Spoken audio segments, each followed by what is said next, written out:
there are these African influences in people's lives that they don't want to acknowledge. And I'm, obviously, based on what I know about you, you recognize those powers and you respect them. Well, yeah.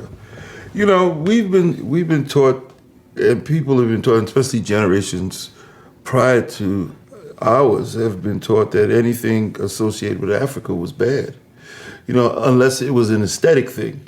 You can relate to the aesthetic of a mask, or you can relate to the aesthetic of fabric, or this, that, and the other. But the actual culture, the actual people, that was eschewed. I mean, you can go to any museum and you can see African masks. They don't concentrate. They call it art, and it's not really art.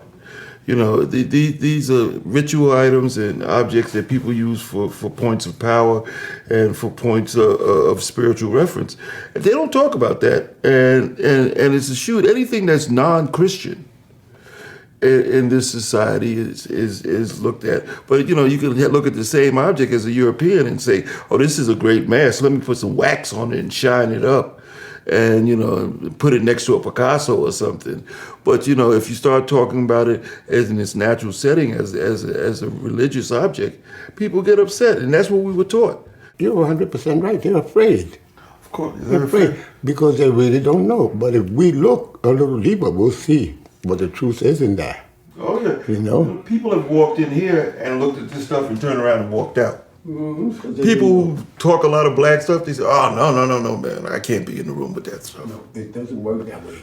Here is the absence of faith. Yes. To begin with, Mm-hmm. And the more we look at what we have here, but from Africa, the more we look and get to understand and let some of it be revealed to you, then you'll really see how fortunate you are. And you see where your power lies. Absolutely. Your power lies in your history. For me, I started collecting African art. My father taught Black history, so and he didn't necessarily teach African history, but African American history. And so, but when I started painting, years and years ago, and I started looking at the European masters, immediately I was attracted to Picasso and his Cubist stuff, not knowing at the time that he had been referencing African art or African objects to create these paintings and to create this stuff. And as I'm a self-taught artist, and as I looked deeper, I started looking to where did he get this from? And where did all these Europeans who were considered masters getting this stuff from?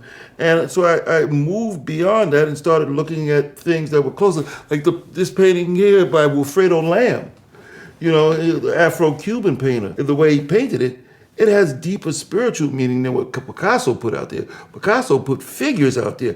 Wilfredo Lamb tapped into spirits and Santeria and all those things. And I had a natural affinity for that beyond the surface to the actual spiritual of what an object is. You mentioned the Cubans. Yeah. Okay. The Cubans, they were able to maintain a lot of their African heritage. My godfather in my religion, I am a Palomayombo. Where did he come from? Cuba. And what he bought came from Africa. I felt when I walked into this house, I said, "Oh man, I'm amongst my people." That's how I feel. That's how I feel. I'm amongst my people. So, I'm glad we're now, some of us are looking a little